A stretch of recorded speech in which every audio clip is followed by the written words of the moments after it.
Muito bem, meus amigos, estamos começando o nosso programa O Estado da Igreja. Programa número 1. Programa número 1, minha gente. Né? E estamos transmitindo aí pelo YouTube. Eu fico muito, muito alegre de poder começar essa iniciativa, porque a gente precisa falar sobre coisas que ninguém, absolutamente ninguém no Brasil deseja falar. Então, a proposta deste programa, a partir todos os domingos, às 22 horas, nós vamos falar sobre o estado da Igreja Católica, vamos falar sobre o cristianismo em geral, em particular o estado da Igreja Católica, inspirado aí, a ideia foi muito simples, inspirado, né, naqueles grandes discursos do Estado da União que os presidentes americanos fazem uma vez por ano ao Congresso. Eu percebi que a gente precisava começar a trazer as questões pertinentes à igreja para que o público em geral possa ouvir, para que os católicos em especial possam refletir sobre as condições da igreja. Lembrando que Fulton Sheen dizia que os leigos salvarão a igreja, ou seja, nós precisamos que os leigos pensem corretamente e parem de ficar pensando bobagem, como alguns líderes desejam. Então, a partir desse domingo, a ideia é que nós tenhamos vários programas desse tipo, eles vão ficar disponíveis na internet, e a ideia é ter sempre uma pessoa especial, alguém que eu respeito. Então, assim, o critério vai ser, sim, como é meu canal, né, me dou o direito de fazer, né, pessoas que eu admiro, que realmente fazem algo pela igreja. Então, você nunca vai ver aqui, posso garantir aos ouvintes, que vocês nunca vão me ouvir aqui dourando a pílula para alguma pessoa que realmente não é admirável. Por quê? Porque isso já tem bastante. Quem quiser ouvir isso, pode ir lá né, em outros blogs, pode ouvir outros, né, outros canais. Tem gente lá que gosta de ficar puxando o saco um do outro, né? E especialmente quando não fazem nada, né? Então, assim, você nunca vai me ouvir dizer assim, eminência para um pedófilo, né? Ou algo parecido. Aqui, eu posso garantir para vocês que nesse canal só vai aparecer gente boa. E o meu convidado hoje é gente boa. E assim, para vocês não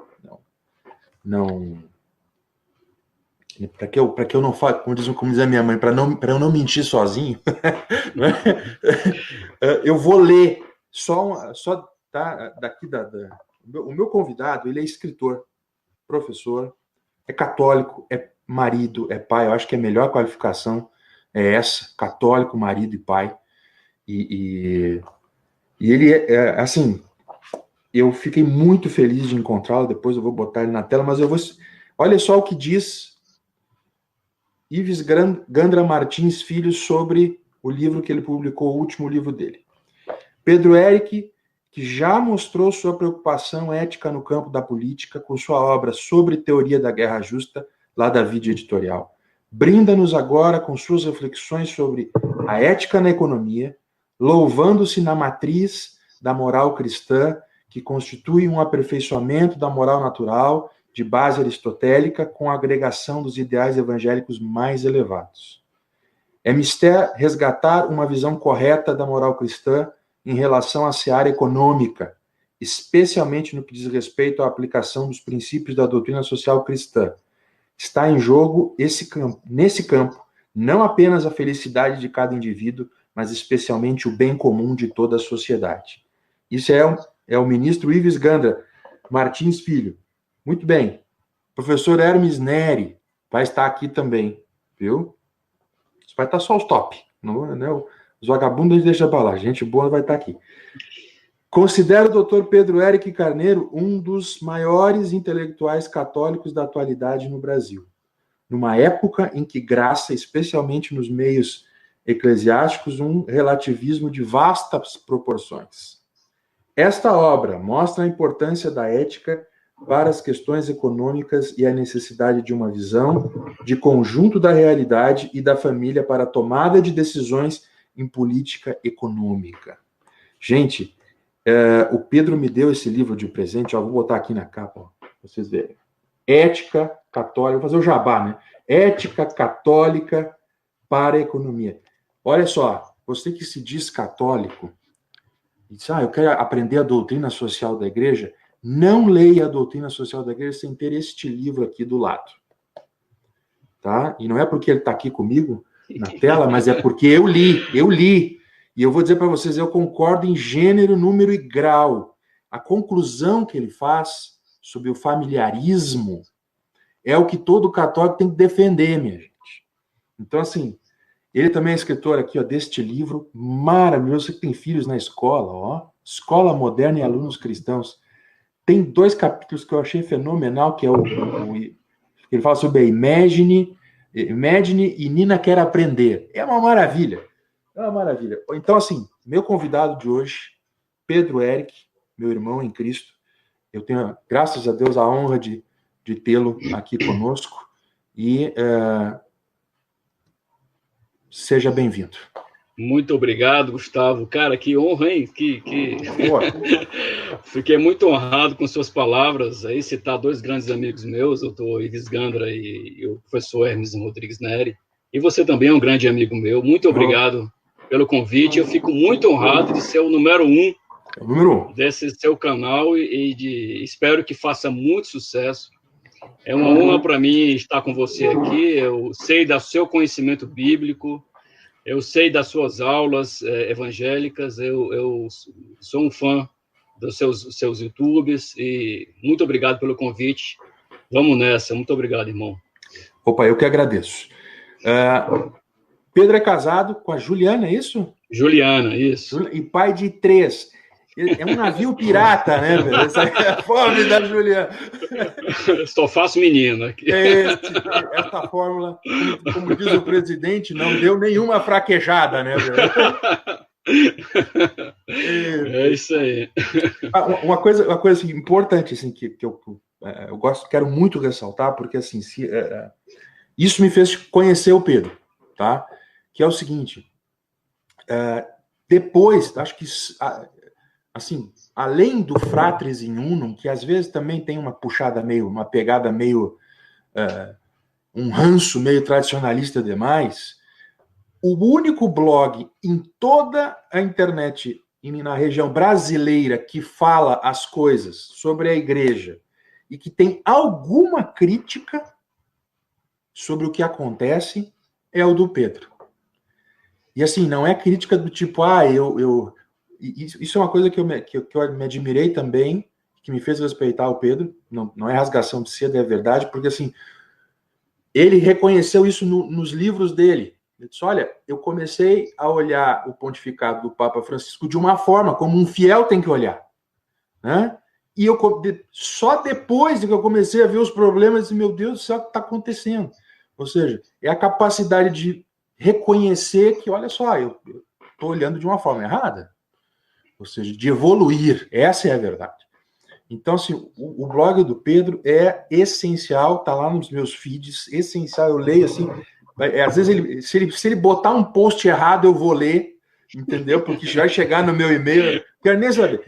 É assim, e eu recomendo, porque assim, para quem quer ficar bem instruído no Brasil, o que ele faz? Às vezes ele pega uma reportagem do exterior, que aqui não chegou em nenhuma parte, porque os outros blogs são todos chapa branca, é toda aquela conversinha, assim, é assessoria de imprensa do Vaticano, né? Às vezes chegou alguma notícia lá, por exemplo, os americanos estão querendo o fígado do Papa Francisco. Ninguém disse isso aqui, só o Pedro. Só o Pedro. Não tem, isso é impressionante. Então, assim, thyselfolord.blogspot.com, é isso? Isso. Importantíssimo. Tem que seguir, depois eu vou espalhar aí para todo mundo. Eu já faço isso regularmente e eu sim, a minha admiração porque você não fechou os olhos. Acima de tudo, você não fechou os olhos. E isso hoje é importante. Né? Obrigado, Gustavo. Muito obrigado. Muito obrigado por essas palavras. Bom, o blog, a gente pode falar do blog, né? O blog nasceu em Cambridge, quando eu estava no Reino Unido, né? Uhum. Inicialmente era um blog sobre relações internacionais, que é a minha formação inicial, a minha formação no doutorado, né? Uhum. Mas aí eu sempre fui católico, sou católico de berço. Então, de repente, ele virou um blog de teologia. Eu acabei estudando muito teologia no período. O blog é de 2009, já tem 11 anos aí, vai fazer 11 anos agora em maio, né? E ele virou um blog de teologia. Hoje em dia, a gente está acompanhando muito essa questão da China e Sim. Vaticano e vírus chinês e essa questão toda o que o Papa pensa sobre as igrejas fechadas, né? Sim, Tudo isso a gente pode falar aqui. Opa, e vários assuntos. Aqui, só para a gente pegar um pouquinho seguir um pouquinho da nossa pauta, né? Pedro, assim, você então você mesmo disse agora, você é um católico de berço. Eu não sou. Eu me tornei católico aos 30 anos de idade. Então, muita coisa que você já viveu e já conhece, eu ainda estou descobrindo. Pedro, como é que você enxerga o estado da igreja hoje? Bom, assim, a gente, como sendo católico de berço, né, eu costumo dizer o seguinte, que eu nunca votei no PT porque eu sou católico de berço, né? Ser católico de berço há várias diferenças, mas assim, seguir mesmo a religião, entender o que é religião, né? Meus pais tinham seus problemas sérios, mas eles participavam de concílios, né, de retiros, e eu acompanhava desde criança. E sempre fui muito respeitador de padres, até ver os próprios problemas de padres, né?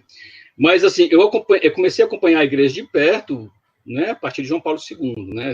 A gente lembra que agora, 2 de abril, fez 15 anos de morte de João Paulo II, né? Ele foi um grande papa, no seu sentido de importante para a época do século XX, né? Tem lá seus problemas, como qualquer pessoa tem, né? O comunismo, ou fechou os olhos um pouco para a pedofilia, que chegou a ele, né? A gente tem que reconhecer primeiro que papas são pessoas, né? São homens e eles erram, né? Os santos também, a primeira coisa que os santos falam é que são pecadores. A primeira coisa que qualquer santo fala é que é pecador.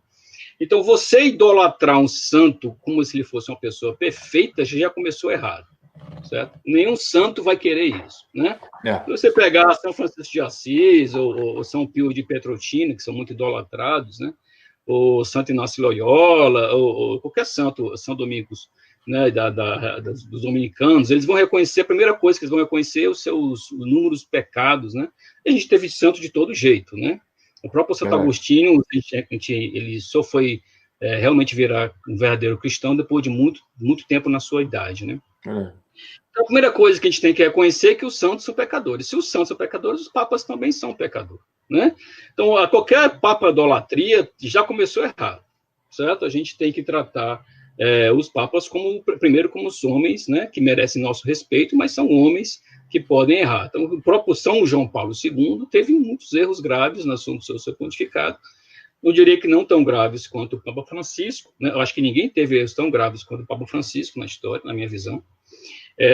Mas que também foram erros e que são representantes do pós-Concílio Vaticano II, né? Eu costumo dizer que eu não sou vaticantista, a igreja é pecadora, a igreja tem seus problemas, né? Uhum. Na história, se você ler qualquer livro da história dos papas, tipo Eamon Duff, que escreveu um bom livro sobre a história dos papas, né, e também é de Cambridge, ele vai dizer o número de papas, o número de pecados que os papas cometeram, vários papas terríveis, e o quanto os santos lutaram contra esses papas, né? Verdade. Você pegar, por exemplo, o São Bernardo Clairvaux, ele lutou muito contra o Papa, o São Vicente de Paula também defendeu um Papa, e contra o Santa Cristina defendeu outro Papa. Então, a gente tem várias disputas entre santos sobre qual é o Papa verdadeiro, isso é comum na igreja. Então, acho que a primeira coisa que tem que parar de ter desespero com relação a isso. A gente tem que analisar a coisa friamente, com fé, né, rezando pela igreja, rezando para quem está à frente da igreja, rezando pelos nossos bispos, nossos padres, mas reconhecendo também que eles podem cometer erros gravíssimos, né, e que nós temos que nos defender desses erros, né. Na história da igreja também, muita pouca gente levantou-se para grandes crimes contra a fé da igreja, né. Você pegar o próprio Santo Atanásio o Grande, né, ele estava praticamente sozinho, ele foi excomungado, né? Morreu abandonado. Ele não morreu como um mártir ou idolatrado, ele morreu abandonado. Só muito Sim. posteriormente que ele foi ser reconhecido como o grande, né? Sim. Então, a gente tem que ter essa visão da história também, os católicos têm que estudar um pouco a história, né? Tem que ter respeito, primeiro, pela doutrina da igreja, né? Então, se a gente... você me perguntou sobre o atual pontificado do Papa. Como eu já falei aqui, eu acho que o Papa Francisco representa uma queda muito significativa em relação aos outros papas, os seus predecessores, né? Mesmo que esses tenham tido defeitos graves, tipo o Paulo VI, que teve vários defeitos graves, né? Especialmente em abandonar a luta contra o comunismo, né? E se silenciar aos mártires cristãos que estavam sendo mortos pelo comunismo, né? O Papa Francisco realmente ele tem erros muito graves, gravíssimos, eu diria, e esses erros, muitas vezes ele assinou. Não é que você tem que ele falou e está escrito em um artigo, não. Ele assinou um documento, assinou vários documentos, no próprio catecismo da igreja, né? Como você lembrou, eu escrevi um livro sobre guerra justa, né? E nesse livro sobre guerra justa eu discuti um pouco sobre pena de morte. Ele mudou o catecismo da igreja contra a pena de morte e isso cometeu um crime contra São Tomás de Aquino, por exemplo, né? Para quem entende do assunto, sabe que ele cometeu um próximo, eu não diria uma heresia, porque aí não seria um dogma, mas um conceito muito antigo da igreja, né? Então... Posso só te interromper uma coisa?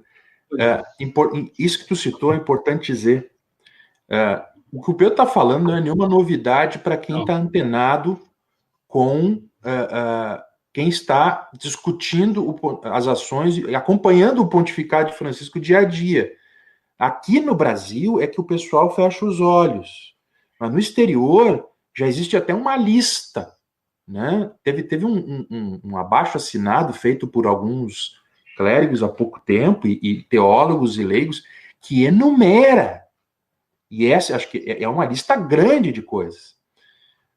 E este ponto específico do reescrito sobre a pena de morte, só um dado teológico acadêmico. Não existe uma linha escrita no Brasil sobre este assunto. Uma linha. Eu desafio alguém a me mostrar uma linha escrita falando sobre não é nem sobre se está certo ou se está errado. É sobre as implicações desse ato do Papa. Não existe. Parece que passou assim... Por isso que eu estou falando, a mídia católica brasileira é uma grande assessoria de imprensa do Vaticano. Ninguém discute nada, é só uma publicação. Segue aí, Pedro. A gente tem vários problemas, eu não sei nem se o pena de morte... Talvez o pena de morte seja um caso muito grave, porque ele alterou o catecismo de forma abrupta, né? Então, isso é muito ruim, é muito sujo, ele só citou ele mesmo, então o negócio ficou meio feio, né? Mas se as pessoas quiserem, um grande filósofo que trata, escreveu um livro sobre isso, chama Edward Feser, é um filósofo americano, ele tem livros publicados no Brasil, ele falou muito sobre essa mudança que o Papa fez, eu falei um pouco, mas ele talvez tratou muito mais disso do que eu. Mas existem outros grandes problemas sérios, né? O Papa, se você pegar a lista de dogmas, ou mesmo se você pegar os sílabos do Pio IX, você vai encontrar vários momentos em que o Papa cometeu algum erro naqueles sílabos lá, né? É muito triste, é um negócio muito terrível para mim como católico, porque a gente que acompanhou o São João Paulo II, o próprio Bento XVI, que sua história também pré-Vaticano II, ou mesmo durante o Vaticano II, não é assim um Papa conservador, não chega a ser um Papa conservador, né, para quem conhece a história dele, e sabe também que ele cometeu, na minha visão, um dos erros mais graves da história da igreja, que foi a sua renúncia. Algumas pessoas não gostam que eu digo isso, mas... Eu concordo. Para mim, Bento XVI cometeu uns erros mais graves. Vai estar catalogado nos 3 primeiros erros mais graves da história da igreja, com essa renúncia dele, né? E a história dele não chega a ser um papa conservador, mas o Bento XVI ele teve uma grande qualidade, que ele levantou muitos conservadores, né? Muitos conservadores que eu conheço nos Estados Unidos, na Inglaterra, eles saíram com uma influência de Bento XVI, né? Uma influência positiva, um renascimento da igreja, a própria liturgia latina que voltou para a igreja, né? Isso é fantástico, né? e a gente está sendo meio que abandonado. Não sei o que estou dizendo isso, o cardeal Burco disse isso, que o Papa Bento XVI abandonou a gente, né? Não, mas Então, é um fato, não é um... assim, o cardeal Burco está aí para confirmar o que eu estou dizendo. É um abandono, a gente se sente meio abandonado, e realmente o Papa Francisco, ele é um assombro. Para mim, ele é um assombro pelo comportamento, pelas palavras e por inúmeros atos que ele faz. Devemos rezar para que a igreja resista a esse pontificado. Amém. Amém. Importante. Bom, o estado da igreja, então, é um estado complicado, né? As águas estão revoltas, né? Você falou aí de um grupo de padres, né? Eu acho que você quer falar do Denzinger Bergoglio, né? Quem quiser, tem um site chamado Denzinger. Denzinger era um escritor alemão que escreveu heresias, acho que é século XVII, não lembro bem. Mas existe um grupo de padres espanhóis, especialmente espanhóis, que escreveu, tem um site escrito Denzinger Bergoglio, depois você pode te passar. Eles me pediram a tradução do espanhol para o português, eu coloquei no meu blog uma certa vez, e eles fizeram uma lista em 2016 sobre 100 heresias do Papa Francisco, em 2016, né? Depois eu acho que eles pararam de publicar, porque chegou a 100, já não tem mais o que escrever, ou foram impedidos de escrever, né? Mas, assim, a gente tem casos de padres que foram ou excomungados, ou afastados, ou silenciados, isso é comum, né?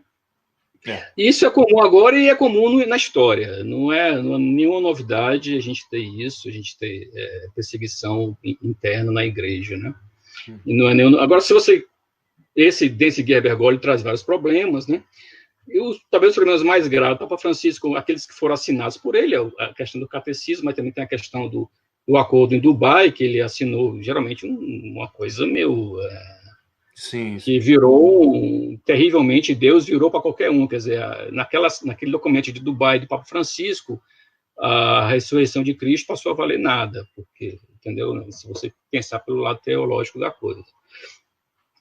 Porque aí qualquer Deus vale, então a morte de Cristo passou a valer nada. Então é triste, alguns bispos, tipo o bispo Athanásio Schneider, tentou lutar contra isso, até pessoalmente, contra o Papa Francisco, alertou a isso, pessoalmente a ele desconversou, ou disse que não era aquilo, mas o documento continua lá assinado e existe, né? Existe também a questão tem algumas coisas com relação à Nossa Senhora, ele chegou a comentar várias coisas com relação à Nossa Senhora, mas talvez o grande problema mais conhecido das pessoas é o Pachamama, né? A questão você fazer orações para acho que não sei nem se chega a ser uma deusa pagã, porque eu não sei nem se os índios brasileiros conhecem a Pachamama como se foi retratada daquela forma, né? Se você perguntar a um índio brasileiro do Nordeste, ou mesmo na região Norte ou Centro-Oeste, eu não sei se eles conhecem a Pachamama, como foi retratada ali na Igreja Católica, né? Nos Jardins do Vaticano, né? Então, o uso do Vaticano para uma cerimônia pagã, um ritual pagão, né? Foi um negócio terrível, né? Ele já tinha feito isso para orações islâmicas, né? Já tinha usado o Jardim do Vaticano para orações a Alá, né? E que também foi um negócio terrível, né? Na história, seria a primeira vez na história que houve uma cerimônia islâmica dentro do Jardim do Vaticano. Mas a Pachamama talvez esteja mais na cabeça das pessoas que acompanham menos a igreja, né? Porque teve o fato do Alexander Tchuga ter sequestrado umas imagens e jogado no rio Tibre, que assim, chega a ser um negócio fantástico, um ato heróico dele, mas por outro lado também existia tantas imagens daquelas, parecia uma coisa tão fabricada, tão boba, tão assim, que você encontra em qualquer loja de artesanato, que eu não sei se aquilo ali tem algum valor mesmo religioso para índios ou alguma tribo, assim, um respeito tão grande a Pachamama, né? Eu sei que na Bolívia existe algum respeito para isso, e essa proximidade do Papa Francisco com a Bolívia também sempre foi preocupante, né? Aquela foto clássica dele com o Evo Morales, né? Que também ficou meio que na mente das pessoas, né? Mas, assim, o Papa Francisco me assustou com uma semana de pontificado. Uma semana de pontificado eu já fiquei meio assustado com ele. Primeiro, a coisa que me deixou assim meio cabrunhada foi o fato de ele usar o preto embaixo do branco. Não sei se as pessoas percebem isso. ele usa uma roupa preta de padre embaixo do branco, né? Não é uma coisa muito comum, os padres geralmente usam branco, né? E aí tem a questão dos sapatos, né? Você ficou conhecido também por essa questão. Então, o Pedro está implicando com o sapato do Papa. Me incomodou o sapato, porque é falta de respeito à tradição. Eu sou uma pessoa que gosto muito da tradição, né? Você e eu conhecemos a tradição da igreja, e isso fez a gente amar a igreja muito, né? É muito triste para a gente assistir, por exemplo, a Rede Aparecida e ver aquela igreja vazia. Aquilo ali é um negócio, para mim, depressivo, cara. Eu não consigo olhar aquilo, né? Certamente. E para quem como eu, já morei na Europa e vi as igrejas da Inglaterra que foram destruídas pelo anglicanismo, entendeu? E você entra naquela igreja, por exemplo, em Cambridge, você vê aqueles cachorros, aqueles bodes, aquelas cabras, que substituem as imagens de Cristo, porque são representantes dos reis ingleses. Aquilo, para mim, era horrível. Né? Então, qualquer invasão à minha igreja me deixa muito, muito encabrunhado. Porque a pessoa que conhece a história da igreja, como a gente, conhece a tradição da igreja, conhece uma igreja Saint-Chapelle de Paris, que é um negócio fantástico, ou a Notre Dame, ou a igreja de Santo Estevão na Áustria, ama demais a igreja. Ama muito, e aquilo faz a gente respeitar demais. Qualquer pessoa que incomode, ou que mexa, ou que arranhe essa tradição, para a gente um arranho no coração, né? Assim. Então, a pessoa passar a não usar o sapato que representa o sangue de Cristo, eu acho muito chato, porque aquele negócio me incomoda demais, mas assim, aí depois, a partir dali, por exemplo, ele chegou no Brasil, foi a primeira visita dele, foi para o Brasil, né? Vocês devem lembrar. E ele não aceitou usar o carro oficial, entrou num engarrafamento lascado. Eu falei, esse cara não é assim que a gente faz. Você não representa você é a igreja, vocês são as pessoas, você tem que ser protegido. A gente quer a sua proteção. Não é isso? E aí, a primeira entrevista que ele deu, não sei se as pessoas sabem, foi para o Fantástico. Sim, foi para aquele jornalista. Da Globo News. Eu sei Camarote, quem é. Camarote, Gerson Camarote, exato. E aí, aquela entrevista matou, cara. Aquela entrevista ali, para mim, eu já cheguei... Você teve boa vontade, não teve? Aquela entrevista para mim foi muito... matou. Você sabe que essa entrevista eu cheguei a falar, não sei se você sabe quem é, Rocco Bottiglione. Sim. Bottiglione é um filósofo italiano que era muito amigo de João Paulo II, e eu falei dessa entrevista para ele pessoalmente, que eu tive a oportunidade, a graça, de conversar com ele nos Estados Unidos, né? E a gente se reuniu e eu falei com ele, cara, aquela entrevista do Papa Francisco, Rocco, acabou com a minha visão completa, porque ele falou uma coisa que me derrubou. Eu, além de ser católico de berço, eu sempre estudei em escola católica. Então, o Camarote perguntou a ele o que ele achava do ensino religioso, né? E a resposta dele pode ser vista na internet, no YouTube, tá aí para todo mundo ver. A entrevista é pública, né? E ele falou assim, qualquer escola funciona, qualquer ensino tá bom, importa que a criança aprenda. Cara, para quem entende o valor da religião para uma criança, né, a importância que tem a formação de uma religiosa para uma criança, o quanto aquilo mexe com a pessoa no seu desenvolvimento, né, o quanto a pessoa vai ter que encarar isso durante toda a sua vida, porque na nossa vida, agora, por exemplo, a gente está vivendo um momento muito difícil. E as pessoas têm que se apegar a Deus, Não sobra mais ninguém, não sobra pai, não sobra mãe, não sobra tio, não sobra ninguém. Se você não for ensinado desde criança a ter essa âncora, até aquela sua fé, você se mata. A chance de você se matar aumenta muito.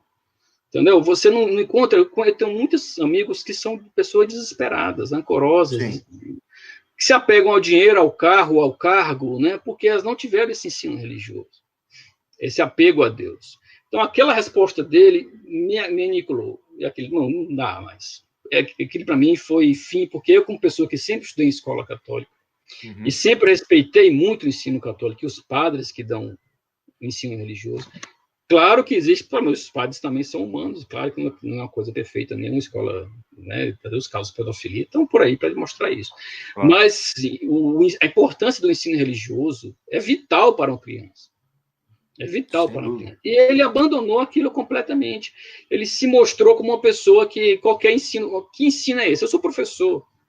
Eu sei que as pessoas precisam ser ensinadas numa vertente moral. Senão, mesmo que eu ensine matemática, Sim, mesmo que eu ensine matemática. Eu sou professor de lógica, e eu falo assim, se vocês não tiverem uma moral mínima, uma base moral única, eu não posso discutir com você.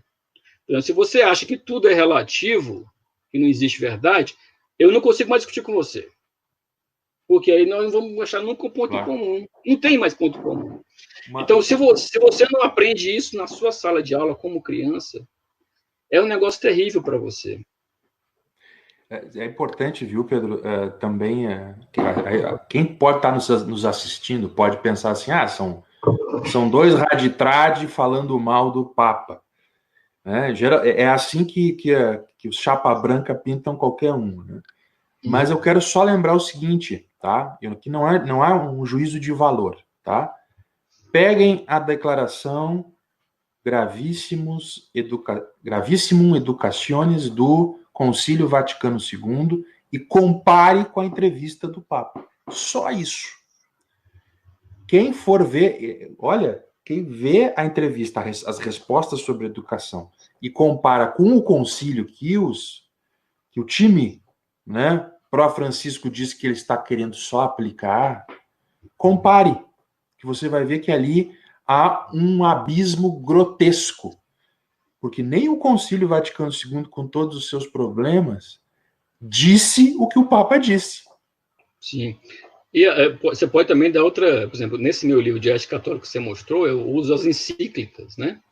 E eu saio desde o século XIV, né, usando as encíclicas sobre a doutrina social da Igreja. Sim. Se você compara as encíclicas do Francisco e as piores encíclicas com relação à doutrina social da Igreja, qual é a pior encíclica que eu acho, na minha opinião? Eu acho a popular do Paulo VI muito fraca, eu acho a Passa in Terris do João XXIII péssima, panfletária, mas a Laudato Si é incomparável, é terrível, né?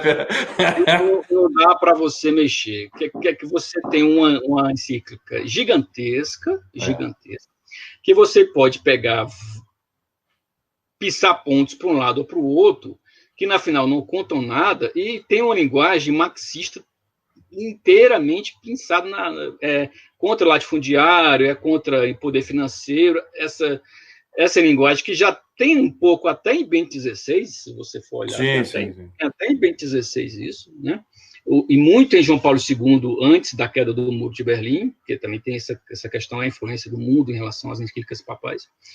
Mas a Laudato Si se destaca, assim, de um negócio assim, assustador. Não tem nem como você comparar o negócio. Eu tenho amigos que pegam partes do Laudato Si, né? Isso aqui é bom, isso aqui é ruim. Eu falei, cara, lê toda. Sim. Toda. E você vai ver que é um negócio gigante, que tem muitas partes terríveis que você não consegue colocar em parte nenhuma. Você não consegue juntar aquilo e uniforme a coisa. Não consegue juntar. Ô Pedro, é quase uma medida provisória brasileira, assim, né? Muito jabuti. Tem jabuti marxista para todo lado. Infelizmente, isso é verdade. É verdade isso. Infelizmente, isso é verdade. Eu prezo muito pela igreja, mas se você for ler, você vai encontrar isso. Você tá na internet, está disponível para todas as pessoas.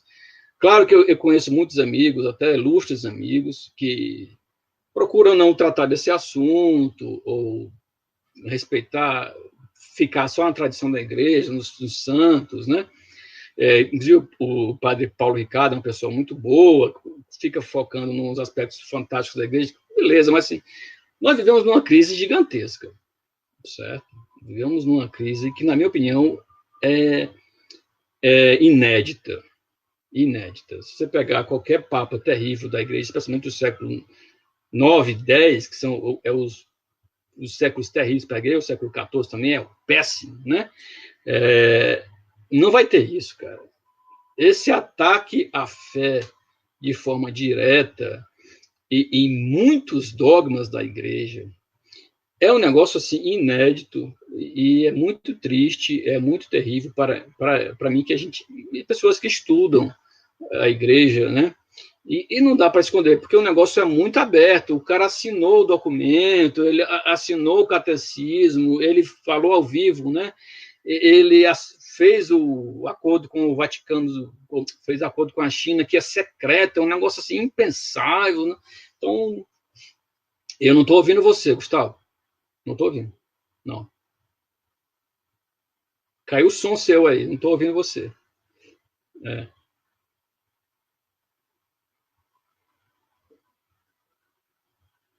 Tá ruim. Tenta de novo.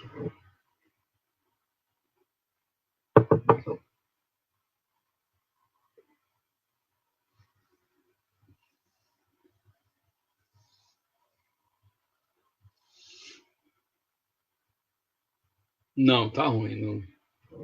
Quando voltar, eu te falo.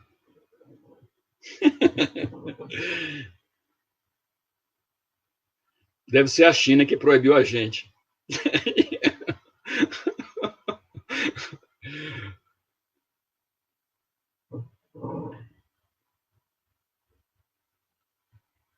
Deixa eu ver se tem alguma coisa aqui. Você quer voltar de novo? Começar de novo? Ou escrever uma pergunta aí que eu respondo.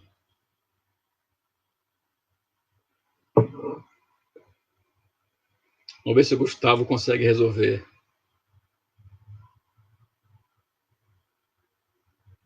Não, ainda não.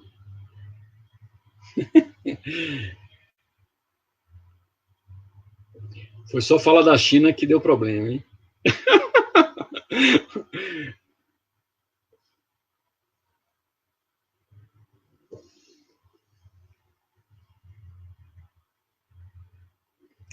Já recebi aqui um amigo falando que está sem o seu som. Grande Daniel, obrigado pela mensagem.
Alô? Boa, beleza. Agora sim, tá ouvindo? Foi o chinês, Pedro, foi o chinês. Agora que a gente ia começar a esmagar esses loucos. Pois é. Pedro, deixa eu fazer aproveitar que teve essa interrupção aqui para te fazer uma pergunta assim. Nós poderíamos considerar, primeiro assim, desculpa para o pessoal que tem problemas técnicos podem acontecer, especialmente lidando com internet, coisas aqui que a gente tá aprendendo. A gente pode considerar, Pedro, sendo bem franco, em resumo, assim, nessa questão do Papa Francisco, a gente pode considerar que finalmente a teologia da libertação chegou no Vaticano, mas chegou entronizamos a teologia da libertação? Bom, pode ser, mas assim, o Papa Francisco ele está mais para peronista do que para outra coisa. Sim. Né? Porque eu te pergunto pelo seguinte: quando me perguntam sobre o Papa, eu costumo dizer assim: vocês se lembrem que ele é um bispo latino-americano. Bispo latino-americano, ele por tradição, ele é um vaselina, né? Ele é que as entrevistas de avião dele, pois é, não sei, né? Quem sabe, quem sou eu para julgar? E pronto, aí todo mundo gay já fica alvoroçado. Então, todo bispo latino-americano quer posar de bonzinho. Ele acha que a questão teológica é menor e a pastoral não, eu tenho que sair bem na foto, né? Deus o livre, ficar. E o Papa Francisco, além de ser bispo latino-americano, jesuíta, que por si só, uma coisa são os jesuítas de 100, 200 anos atrás, outra coisa esses jesuítas de agora, que é uma turma realmente modernista, relativista, tudo que tem de ruim está lá dentro hoje, infelizmente. Eu te digo isso porque a gente tem aqui no Rio Grande do Sul um bunker deles, que eu chamo de a Unisuínos, que é um terror. É um terror, Pedro, é um terror, é uma gente louca. Eu imagino. E assim, e por fim eu disse, gente, ele é argentino.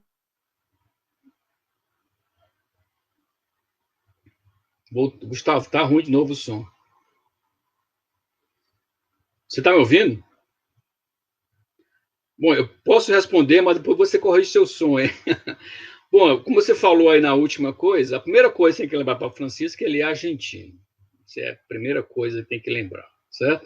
Então você tem que conhecer um pouco do que é a Argentina.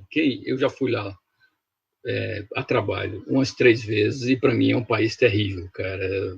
Certo? É terrível. Sorry para quem gosta da Argentina, mas não é meu paraíso de convívio com as pessoas, né? E o peronismo é uma desgraça para a Argentina. É uma desgraça. O cara era fascista e comunista ao mesmo tempo e conseguia esse poder que o Papa Francisco admira. Né? Ele já declarou sua admiração por Perón. Né? Sobre a teologia da libertação, ele é popular, ele quer ser popular, cara. Ele quer ser o popular da América Latina. E isso é uma desgraça, porque você vai pegar declarações dele em favor do Bento XVI, durante o pontificado Bento XVI, e também palavras terríveis contra Bento XVI, dependendo do momento que ele está. Então, talvez ele tenha sido bastante carreirista, essa é a minha desconfiança, carreirista na sua presença como clero. Né? A sua história de administração dos jesuítas é terrível. Para quem conheceu a administração do Papa Francisco entre os jesuítas, ninguém gosta, ninguém fala bem, né? Outra coisa, ele nunca foi uma pessoa de tomar atitude séria em defesa da fé. Isso você não vai encontrar, certo? Mesmo na Argentina, na discussão do aborto ou casamento gay, ele não vai para a rua defender nada, certo? Não vai para a rua defender nada, não vai de peito aberto defender nada, ele vai ver que vai dar aquilo ali. Então, a atitude meu, assim, se fosse uma pessoa que não fosse Papa Francisco, eu chamaria uma pessoa covarde, ou insegura, ou uma pessoa que foge da guerra, ou mesmo que não tenha uma fé tão grande para defender os seus valores, né? Então, a primeira característica do Papa Francisco, ele é argentino, e é preciso conhecer um pouco do que significa ser argentino. A teologia da libertação na Argentina é muito forte, mas no Brasil é bem mais forte, certo? A teologia da libertação é basicamente brasileira. Se você pegar a história da teologia da libertação, os grandes, mesmo que o fundador seja um peruano, né, os grandes baluartes, aí é Dom Helder Câmara, Leonardo Boff, é brasileira, o negócio é mais brasileiro, certo? Durante a ditadura argentina, o Papa foi naquela meio lá, meio cá, você vai encontrar comunista que detesta o Papa, que fala que ele apoiou a ditadura, né, militar argentina, e vai encontrar gente que não, que ele ficou no meio termo, que ele foi amigo da mãe da perseguida, ou da pessoa que desapareceu, né, você vai encontrar isso também, né? Então, eu acho que agora, no pontificado dele, ele está mais próximo da teologia da libertação do que ele estava enquanto era cardeal, eu acho. Que agora, como Papa, ele está mais próximo, né? Basta ver o que ele fala da Venezuela, o que ele fala da Bolívia, o que ele fala de Lalo Boff, ou como ele se encontra com Lula, né? E o que ele não fala da China, que isso é meio terrível, né? Então, o que ele fala contra o Trump ou contra o governo argentino anterior, né? A administração argentina anterior. Então, para mim, na minha visão, olhando o histórico dele, eu acho que ele, como Papa, ou depois de 75 anos, uma coisa assim, ele está mais à esquerda, bem mais à esquerda, do que ele apresentou anteriormente. Isso, os estudiosos da história dele vão falar isso também, né? Ele foi sempre uma pessoa muito... Ninguém sabe bem qual é a posição dele. Isso é tipo de quem quer ser carreirista, né? Uma pessoa carreirista em qualquer administração não costuma apresentar muito os seus pensamentos, os seus princípios, a sua ideologia ou a sua doutrina. Esconde, porque pode precisar ser um lado ou outro, dependendo de quem é o chefe, né? Então, basicamente, ele foi esse comportamento meio carreirista. Se pegar o governo brasileiro, por exemplo, eu tenho 20 anos no Ministério da Economia, né? Pessoas que chegam ao topo e nunca foram nada de importante. Nunca foram nada de importante, certo? E chega quase o ministro, ou próximo do ministro, né? E não é só agora ou antes, quer dizer, o cara vai maleando, ele não se mostra os seus princípios, vai se adaptando. Eu acho que é o típico Papa Francisco. Agora, como Papa, ele não tem mais que ele é o chefe, né? E aí eu acho que ele se apresentou muito mais como teologia da libertação, o que é uma desgraça para a igreja, e o que é uma desgraça para a América Latina, porque parece que é só isso que a gente tem, que é muito triste.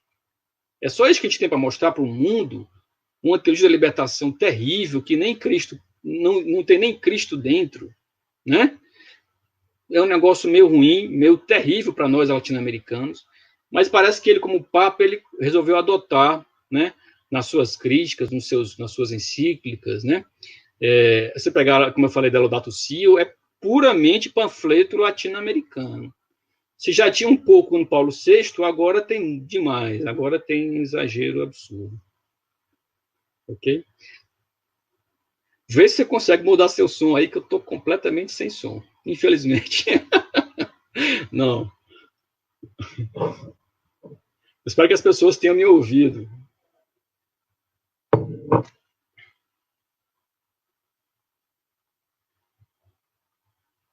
Vou até perguntar aqui.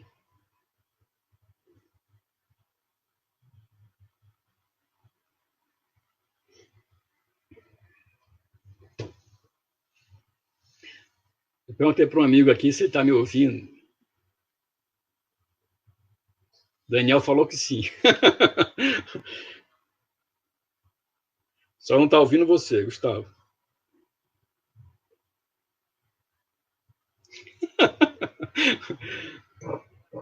É o número 1, cara. O número 1 é assim mesmo. Os próximos vão ser muito melhores.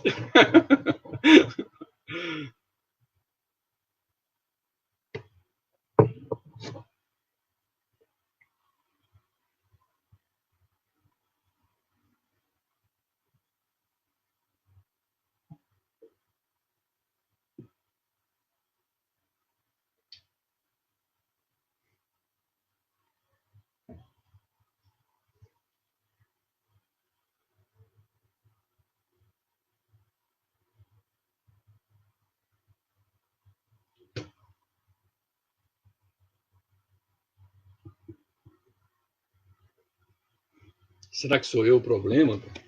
Bom, mas o Daniel falou que você não está ouvindo.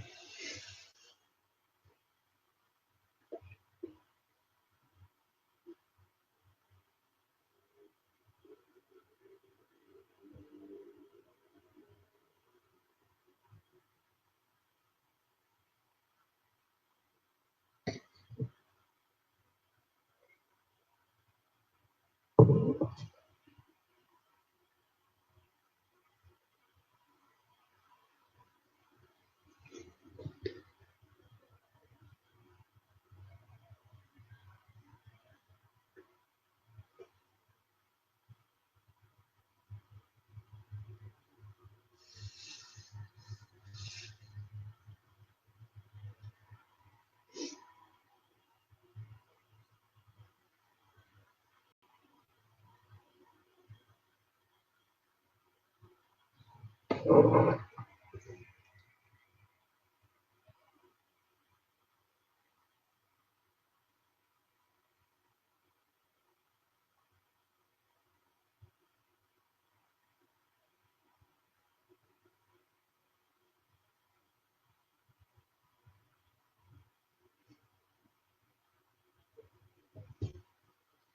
esperar ver se o Gustavo volta aí, que é o meu anfitrião, né? Vamos ver se o anfitrião volta. Muito obrigado aos amigos que estão me seguindo aí, Daniel, Edna, que estão me mandando WhatsApps. Vamos ver se o Gustavo volta para a gente continuar a live. A gente chegou a fazer um teste hoje de tarde, estava tudo ótimo, mas é assim mesmo, né?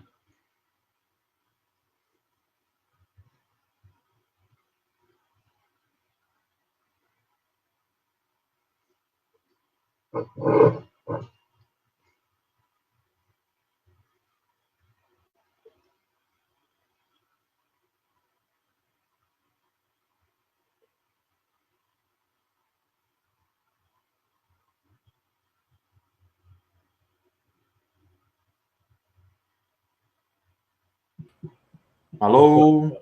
Beleza por agora. Show de bola. Rapaz. É um tal de trocar navegador aqui que tu não tem ideia. Vai para cá, vai para lá. Né? Agora, não, rapaz, eu rezo para que você tenha razão. O primeiro... É o primeiro e assim mesmo. Diga lá. Deixa eu te perguntar uma coisa que eu quero aproveitar que também é a tua área. O Acordo Vaticano-China. Cara, o que foi isso? Bom, se você quiser um autor que escreve sobre isso, eu não sou especialista, mas se quiser uma indicação, acho que Anthony Clark é um americano que escreve muito sobre isso. Anthony Clark normal, C-L-A-R-K. Procura na internet que ele tem livros sobre Marte chinês e etc. Bom, assim, o que acontece com a China? A primeira coisa que a gente tem que saber com a China é que é um país que ele sofreu muito dos ocidentais no século XIX. Isso aí é a guerra dos boxers, a guerra do ópio, certo? A humilhação que o Japão fez na China nos anos 30, a Rússia humilhou muito os chineses também. Os ocidentais foram péssimos com a China, certo? Isso aí é a primeira coisa que você tem que levar em consideração. A relação da China com o Vaticano é muito recente, não tem nem 100 anos. Não tem nem 100 anos, certo? A primeira vez que o Vaticano e o governo chinês conversaram é década de 20, mas não teve acordo nenhum. Então, basicamente, é depois da Revolução Comunista, certo? Basicamente, a relação China-Vaticano é depois da Revolução Comunista, é depois do Pio XII. O Pio XII era muito agressivo contra a relação à China, muito. Muito. Escreveu 3 encíclicas contra o comunismo na China. Estou me lembrando agora de uma, só o nome de uma é Cupimus Imprimis, você pode olhar, acho que é a primeira de 1950 e pouco, não sei se foi depois. Depois, né, mas a lógica foi sempre a mesma. O povo católico chinês é um povo sofrido, é um povo que está sob ameaça do poder comunista chinês. Isso, de Pio XII a Bento XVI, essa história continua. É a Suffering Church, é a igreja sofrida, certo? Sim. Sempre o Vaticano chamou os católicos chineses de igreja sofrida, sempre, até Francisco. Francisco largou isso, certo? E a relação do comunismo com a igreja foi sempre péssima. O comunismo, primeiro eles pensaram que assim, esse negócio de religião vai acabar quando a gente chegar num patamar econômico top, a gente vai encontrar o paraíso na Terra e as pessoas não vão precisar de religião. Isso aí é a primeira lógica marxista. E a primeira lógica que os chineses tiveram na cabeça, né? Claro que isso não existe, porque o ser humano ele precisa de religião, seja ele quem for, certo? Isso não acaba. E a igreja, a China nunca aceitou, sempre tratou a igreja como um poder estrangeiro, sempre. Um poder estrangeiro na China. Então, quantos países, ou a Inglaterra, que teve a sua cristianização só depois dos anos 500, ou a Alemanha também, muito posterior, a igreja sempre falou o seguinte: a gente vai entrar para cristianizar, mas respeitar a cultura, certo? A cultura permanece, a cultura não vai ser prejudicado naquele país, né? A China não aceita esse discurso. Não aceita esse discurso. Nunca aceitou esse discurso, certo? E o terrível é depois do Xi Jinping. O Xi Jinping, ele é um ditador, certo? E é um ditador até para os próprios chineses, né? É um cara que faz o culto à pessoa dele, né? Depois de Mao Tse Tung, né? Mao Tse Tung morreu em 76, se não me engano, né? Depois de Mao Tse Tung, é o primeiro que faz um culto pessoal a ele, né? O cara que mudou a Constituição chinesa para que ele se eternizar no poder, certo? É presidente e chefe de qualquer setor importante da China, ou do partido, ou da própria China, ou do comitê, não sei das quantas, certo? E uma coisa que o Xi Jinping fez é ele eliminar um departamento chamado de assuntos religiosos. Ele acabou com esse departamento. Ele trouxe para dentro dele. Ele trouxe para dentro para a mão dele, o controle pessoal. Esse departamento tinha um pouco de liberdade antes dele, certo? Aceitava um pouco a igreja do underground, não sei como é que fala isso em português, mas a igreja, né, subterrânea da católica, né? E outra coisa é a seguinte, de Pio XII a Bento XVI, todos pediram a liberdade da igreja subterrânea. O Papa Francisco não pede mais isso. Ele deixou de pedir isso, certo? Então, ele deixou de definir o católico chinês como uma igreja sofrida, que era um reconhecimento histórico da igreja em relação à China. Deixou de pedir liberdade à igreja subterrânea dos chineses. Ele abandonou essa lógica. Então, ele fechou um acordo que é secreto até hoje, que isso é uma coisa absurda, né? A gente não sabe o texto. Não sabe, a gente não sabe o texto. É um negócio assim, abissal, é um negócio de louco isso, não dá nem para acreditar o negócio. Ele fechou um acordo em setembro de 2018 com o governo do próprio Xi Jinping, por incrível que pareça, os dois, Francisco e Xi Jinping, entraram no poder na mesma época, mais ou menos ali começo de 2013, né? Isso. Então, ele fechou um acordo secreto, que a gente sabe assim de ouvir dizer, que a Igreja Católica vai aceitar os bispos nomeados pelo poder comunista chinês, mesmo que o bispo seja excomungado pela Igreja. Entendeu? E a gente sabe que supostamente o Papa Francisco iria dizer não a um bispo que ele não gostasse, que isso não acontece com a China. Nunca. Sim. Vai acontecer numa ditadura receber um não de um poder estrangeiro, como eles sempre consideraram, né? Então, o que os chineses dizem é que o Xi Jinping acelerou ou amplificou o que eles chamam de sinização, né? Eles não aceitam a Igreja Católica que olhe para a Santa Sé, que olhe para Roma. A Igreja Católica da China tem que ser domesticada, tem que ser da China, tem que ser comunista, certo? Eles elogiam muito, por incrível que pareça, os budistas por isso, não sei se você sabe. Não. Eles elogiam muito com os budistas por eles aceitarem o comunismo. Não sei se os budistas que estão me ouvindo vão acreditar nisso, mas isso é verdade. Os burocratas chineses chegam quando vão quebrar uma igreja, destruir uma igreja católica ou mesmo uma igreja protestante, eles fazem discurso em elogio ao budismo, porque o budismo aceita o comunismo, né? E você tem uma igreja que pelo próprio nome católica, é universal, né? E pela própria história, para nós católicos, desde Cristo, que segue a Santa Sé, segue um líder, um representante de Cristo na Terra, né? Que está em Roma, que é a nossa cidade sagrada, né? Onde morreram nossos principais mártires, São Pedro e São Paulo, né?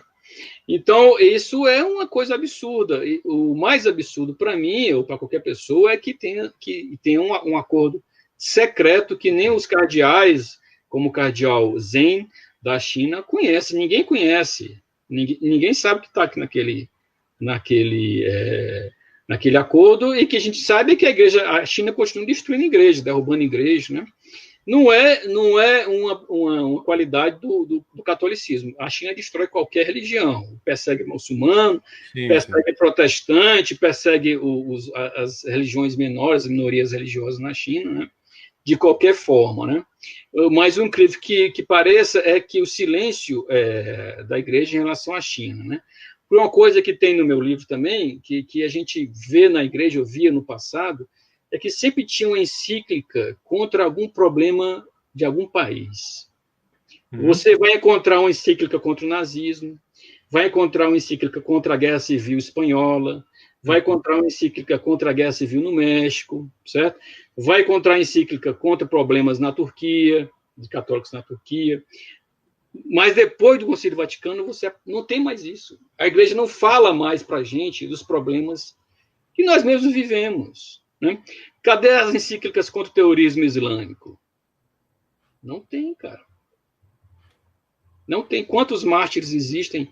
Né? O último ato o último ato Bento XVI, não sei se você sabe, foi nomear 800 mártires cristãos contra o islamismo na Itália. Né? Então, cadê esse tipo de coisa? Não escapava aos papas. Não escapava. A gente sempre tinha uma encíclica contra o comunismo, contra uma guerra civil terrível, contra os católicos, em defesa dos católicos. Né? Eu acho que a lógica que trouxe João XXIII de falar ao mundo, em vez de falar aos católicos, aquela história de povos de boa vontade, eu não sei se foi uma boa, entendeu? Eu acho que não é uma boa. Vamos falar para os católicos, vamos proteger eles. Sim. Se o pessoal quiser vir para cá, show de bola. Mas, assim, eu não sei o que é povo de boa vontade. Isso não tem doutrina em relação a isso. Claro. Entendeu? E aí você começou a abandonar o que é uma boa vontade, se o comunista pode ser uma pessoa de boa vontade, né? Outro dia, o representante dos Estados Unidos, que quer ser presidente, o Bernie Sanders, elogiou Cuba. Ele disse que Cuba tem um bom sistema de educação, então Cuba é bom, né? Mas eu posso pegar qualquer coisa para elogiar o Hitler, se quiser. Claro. O Hitler salvou a economia alemã, entendeu? Eu posso falar isso. Volkswagen. O cara criou a Volkswagen. Eu posso falar isso. Eu posso falar qualquer coisa de qualquer ditador. Você pegar a Revolução Educacional da Coreia do Sul, feita por um ditador. A Revolução Educacional da Singapura, feito por um ditador. Eu vou passar a elogiar um ditador por causa disso? Não, tem aspectos positivos. Se pegar o Pinochet, salvou a Previdência chilena da crise. Então, assim, eu não posso pegar um aspecto e exaltar uma pessoa. Né? Nesse sentido, eu acho que a igreja tem que proteger os católicos. Os católicos estão sofrendo em relação à sua fé naquele país. Pô, a China, não, como é que eu vou confiar na China? Não tem como confiar na China, certo? Uma ditadura de 49 que está talvez no seu maior ditador desde Mao Tse Tung. O cara que domina, que está fazendo a base militar fora da China, né? Está fazendo base militar na África, está dominando os portos africanos, né? E grego, engraçado que, né? Exatamente, entrando ela domina o aeroporto de Toulouse, na França. Então, eu acho que essa crise do vírus aí deu uma alertada para a Europa. Hoje eu vi que a Angela Merkel, pela primeira vez na história, proibiu a compra de uma empresa chinesa na Alemanha. Então, assim, talvez dê uma alertada nos líderes. Para Angela Merkel dizer algo assim é porque a coisa... Ela que é conhecida por, né? Eu li isso hoje, vamos ver se é verdade. Pedro, só para isso é uma coisa que precisa ser investigada no Brasil. Outro dia eu estava olhando o número do investimento do capital chinês no Brasil e assim é preocupante, viu? Porque assim, ó, só um exemplo local aqui, paroquial meu, tá? Nós temos 3 empresas de distribuição de energia. A Companhia Estadual de Energia, que vai ser privatizada agora, e mais outras 2, a RGE e a CPFL. Essas 2 empresas privadas, o capital dela é chinês. E é importante, o pessoal... O Bernardo até publicou aquele documentário, Quem é o Xi Jinping? A gente pensa assim, não, mas aquilo é um comunismo com um lado capitalista negativo. Não vamos pensar desse jeito, porque senão a gente vai dizer, não, eles estão jogando o mesmo jogo, eles não estão jogando. Os caras são dono da metade da fiação de energia elétrica do Rio Grande do Sul aqui. Sim, não. Eles não jogam o mesmo jogo, nunca jogaram o mesmo jogo, né? Para começar, essa história de livre mercado não existe, certo? Não existe, né? Bom, quando os liberais defendem o livre mercado, eu pergunto para ele o que ele está falando, porque isso não... É uma abstração, né? Existiu na história, qualquer país que você elogie fez políticas protecionistas. Qualquer país que você elogie. E aí geralmente o cara vai elogiar o livre mercado e cita a China. Claro. É um negócio assim impressionante. Assim, peraí, cara. os bancos chineses são todos estatais, você sabe disso. Mas, Isso assim, é tudo estatal, é isso que eu estou falando. Tudo! Mas é uma empresa chinesa. Não, empresa chinesa não existe, existe o partido. Sim, a China não respeita royalty, não respeita marca, né? O que é terrível é que os liberais, ou os poderosos, ou os ricos, foram explorar o povo chinês. O cara ganha, 20 dólares por mês, entendeu? Para trabalhar na fábrica daquela. Então, os caras que elogiam a nova moda, a tecnologia, nada, cara. O cara tá lá na China explorando o pobre chinês, entendeu? Tem que se lembrar disso. O cara tá lá produzindo o sapato que ele compra da Nike, que tá vendendo lá em Washington, é produzido na China. O brinquedo que você compra tecnológico é produzido na China. O remédio que você compra para curar coronavírus está produzido na China, entendeu? O que é? É o ocidental indo para lá para explorar trabalhador chinês, cara, entendeu? Claro que o trabalhador chinês também ele está sendo muito explorado, está sendo muito, e sempre foi, inclusive pelo próprio o poder chinês nunca respeitou o próprio povo. Basta você ver a Revolução Cultural de Mao Tse Tung, né? E inclusive agora no coronavírus, eles não respeitam, cara, não respeitam. O respeito à vida, né, é uma coisa muito cristã, certo? E o cristianismo não entrou ainda tão forte na China, né? Por que eu acho que a igreja deve lutar pela China? Pô, aquilo ali, cara, vai ser fantástico para a gente, velho. Se a gente tiver muitos chineses católicos ou cristãos, vai ser muito bom para o mundo, cara, entendeu? É muita gente, cara. Que 1 bilhão e 400 milhões. Que pode defender a nossa fé, que pode melhorar o próprio país dele e melhorar o mundo, entendeu? Mas o poder comunista não vai aceitar, porque você, quando é cristão, você não olha para o Estado. Você não olha para o Estado, você olha para Deus. A grande qualidade dos Estados Unidos, na minha opinião, é a declaração de independência dele, que eles falaram justamente isso. O seu direito não é do Estado, é dado por Deus. Acabou, cara. Então você não está olhando para o seu Estado, você está olhando para Deus. O cristianismo é isso. Eu não posso permitir que o Estado interfira na minha fé, ou com quantos filhos eu quero ter, certo? Ou com quem eu quero me casar, ou como eu quero viajar. Não posso interferir nisso. Mas a China não aceita isso. E ela sabe que o cristianismo entrando, o cristão não vai olhar para o Partido Comunista. Ele vai olhar para cima do Partido Comunista, que é Deus, que é Jesus Cristo. Está acima de qualquer pessoa, qualquer partido, qualquer país, né? Então, essa visão cristã tem que entrar na China. Nós devemos lutar pela China. E lutar e denunciar a exploração do povo chinês pelas empresas capitalistas ocidentais. Você pensa o quê? Que a Microsoft está fazendo o quê na China? Né? Sim. Explorando o chinês, cara, entendeu? O salário mínimo chinês. Então, nós temos que lutar pelo povo chinês, inclusive, não só na sua fé, como seus direitos trabalhistas. O cara não tem previdência, não tem segurança no trabalho, não tem salário mínimo adequado, não pode nem viajar quando quer, não pode viajar quando quer, não pode nem ter filho quando quer, entendeu?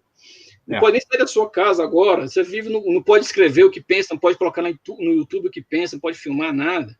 Alguém confia nos números de coronavírus da China? É louco, cara, entendeu? O cara, não dá para confiar no país de 1 bilhão de pessoas, você tem 82 mil casos. Não dá para confiar. Não tem como, cara. E a gente já não confiava nos números econômicos da China. Ninguém nunca confiou. Se você é economista, se você trabalha no mercado financeiro, você vai usar a Bloomberg, que é um sistema de informações financeiras. A melhor coisa do mundo para quem quer saber de informação.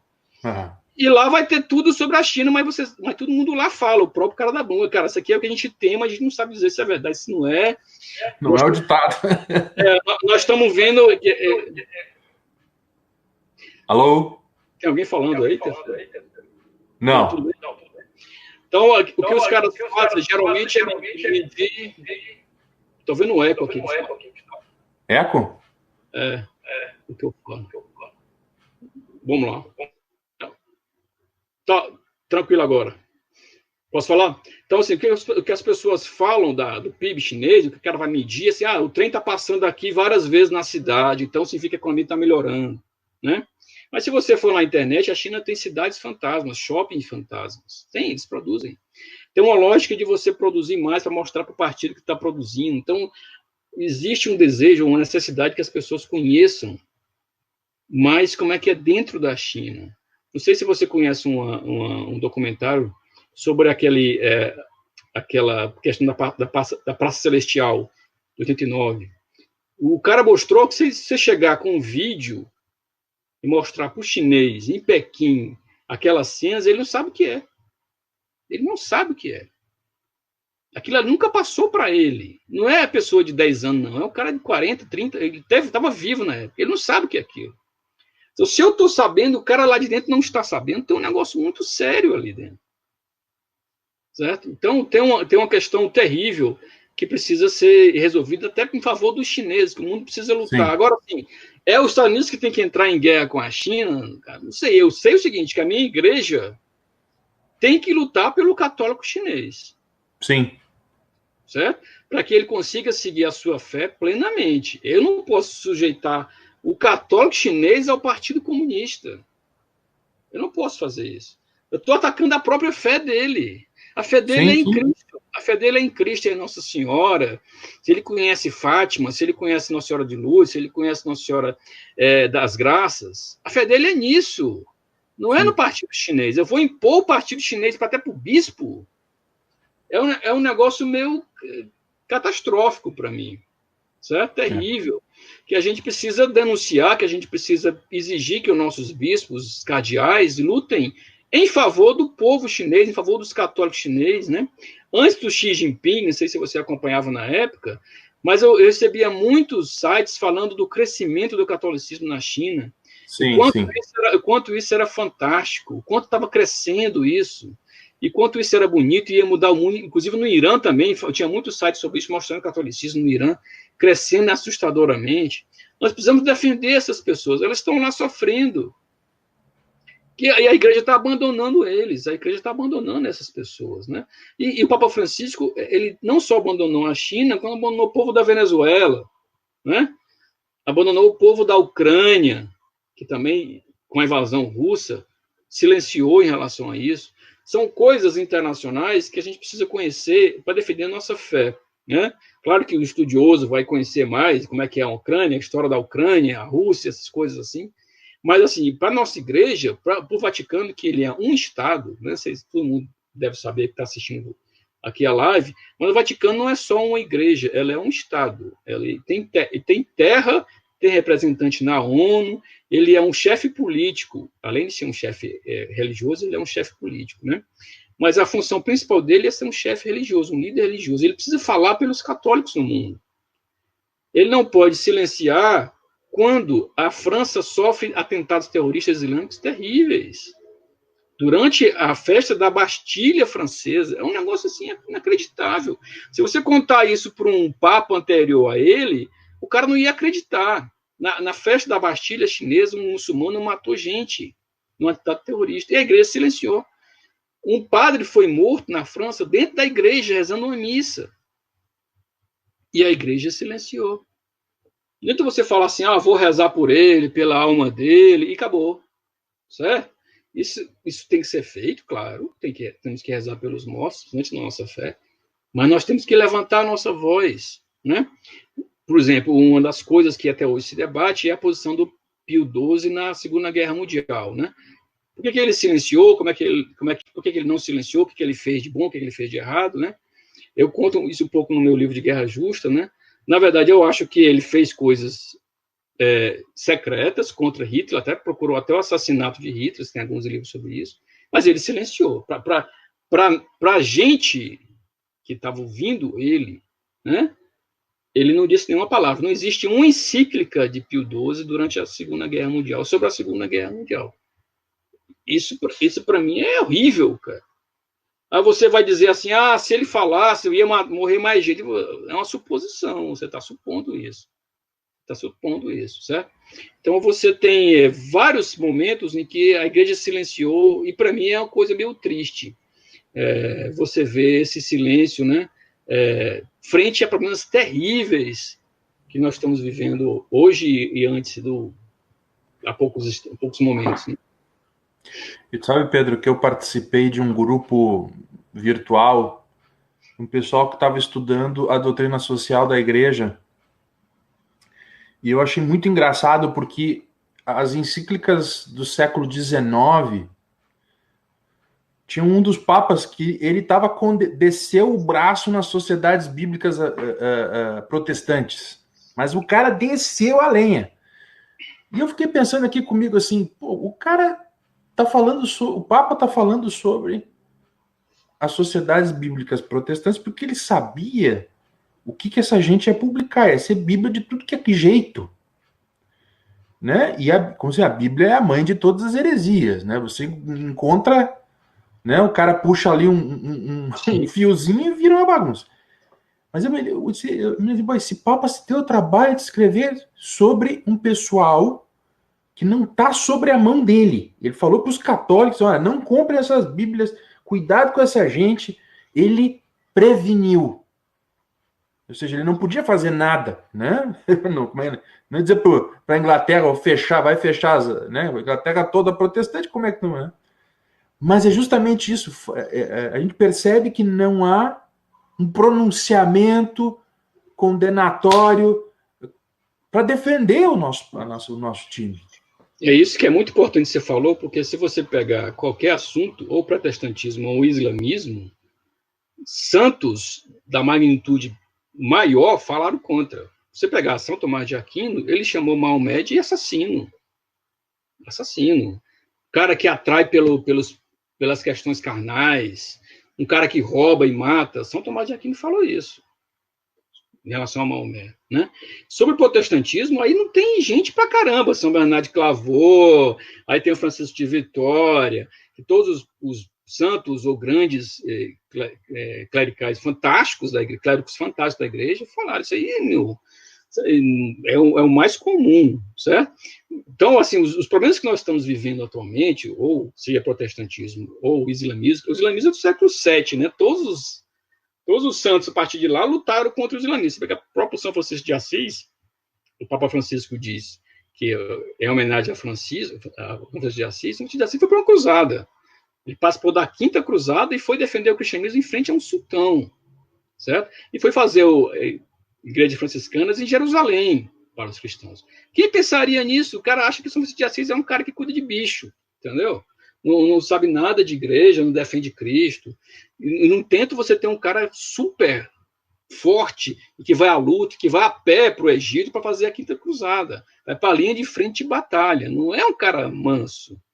Não é um cara manso. Se você pegar os principais, qual o santo que você mais admira como católico? Ah, São Tomás de Aquino é um grande teólogo. Vai lá o que ele falou sobre o protestantismo, o que ele falou sobre o islamismo, né? Ou o Santo Agostinho, que o Santo Agostinho não conheceu o Islã, né? O que ele falou sobre as grandes seitas maniqueístas, né? O que as pessoas, o gnosticismo, né? Esse cara entrou para o debate, ele foi para a guerra, ele foi para o grande debate da época dele. Ele não se escondeu, ele foi para o grande debate da época dele, né?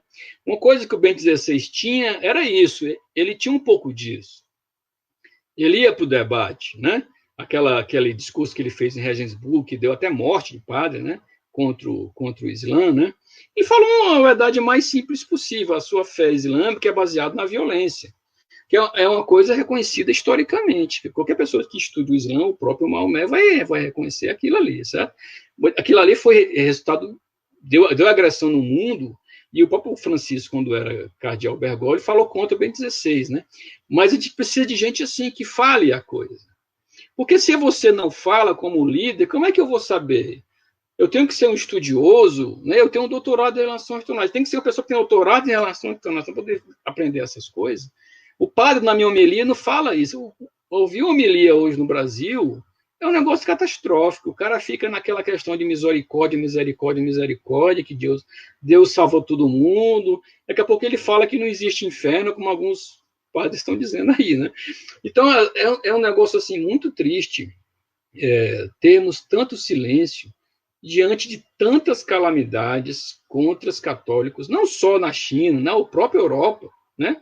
Hoje um europeu não pode levar para o seu trabalho um crucifixo, não pode colocar uma santa no seu, né? Não pode defender a sua fé publicamente. O próprio Papa Francisco fala contra o proselitismo. Assim, é um negócio meio impensável, quer dizer, ele está inibindo o missionário da igreja de levar a sua fé, né? Como Cristo falou, nós temos que ser a luz do mundo. Se nós temos que ser a luz do mundo, a gente vai enfrentar problemas. Cara, é isso. Você não pode falar de Cristo sem sofrer. Não vai dar, cara. Você vai sofrer. Você vai sofrer. Se você vai carregar a cruz dele, você vai sofrer. Você vai sofrer as consequências, certo? Você tem que ter fé para enfrentar aquilo ali. Mas se você esconder a sua luz do mundo, é um negócio terrível para a igreja. O Papa Francisco chegou a elogiar o Japão, não sei se você viu isso. Não vi, não vi. Existe uma diferença entre o católico japonês e o católico sul-coreano, né? Porque os missionários católicos chegaram mais ou menos ao mesmo tempo, tanto no Japão como na Coreia do Sul, né? E os japoneses e sul-coreanos trataram de maneira diferente a perseguição religiosa que os dois sofreram, né? Enquanto o japonês se escondeu, ele se escondeu. O católico japonês, ele se escondeu. O cristão, ele se escondeu. Foi para uma ilha, fugiu. O sul-coreano, não. Ele enfrentou, né? Veja lá o tanto de católico que tem na Coreia do Sul e tanto que tem no Japão. Não tem quase nada no Japão, cara. E quando ele saiu da toca, ele virou protestante.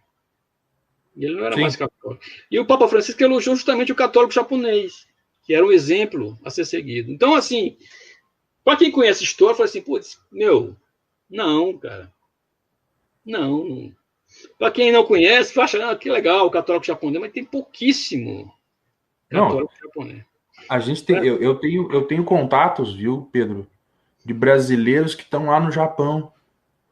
E eles olha, primeiro que eles têm lá uns franciscanos que estão nas paróquias. Imagina, franciscano brasileiro nas paróquias japonesas. É um terror, que então, a cidade lá principal era Nagasaki, né? A cidade católica. Mas assim, é mínimo. A presença é mínima. Vai na Coreia do Sul para você ver o tanto de católico que está. É muito. É muito. Ele está renascendo lá. Nós precisamos ser a luz do mundo. Só levando a mensagem de Cristo é que nós vamos conquistar as pessoas. Se escondendo não vai rolar. O doutor Taylor Marshall, que é um teólogo que a gente gosta muito, né?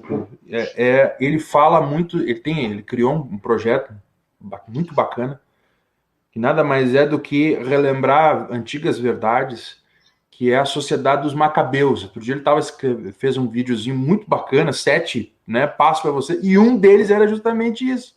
Olha, você tem que dizer que você é católico. Olha aqui, ó. Né? Então, assim, né, antigamente qualquer católico botava o nome da sua empresa com o nome de santo. Sim. E tinha uma imagem da... outro dia eu estava dizendo para minha esposa que não, qualquer dia eu vou botar uma imagem da Virgem tamanho né, natural aqui na frente de casa, entendeu? Porque assim, ou você se identifica como católico efetivamente, ou você vai ser patrolado, você vai ser demolido, porque o mundo tem a sua mensagem e não tem vergonha de dizer. Exato.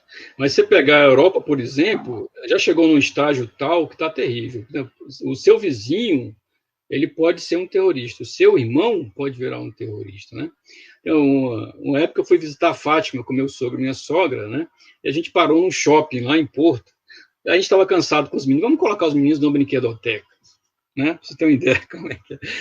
Vamos colocar os meninos na brinquedoteca, a gente descansar um pouco, tomar um café. E eu fiquei pensando assim, bom, se meu filho brigar com uma criança muçulmana na brinquedoteca, cara, esse negócio vai ser um problema. Vai ser um problema. Mas, assim, é isso que o europeu tem que pensar hoje em dia. Onde é que eu vou colocar meu filho para estudar? Quem vai ser o coleguinha de sala dele? Se você pegar os livros, meus filhos estudam em escola católica. Não passa 3 meses que eu não vou lá reclamar de livro. Não passa 3 meses, certo? O que é? O Dia dos Pais já não funciona mais, é Dia da Família, né? Na escola católica, não tem mais Dia dos Pais.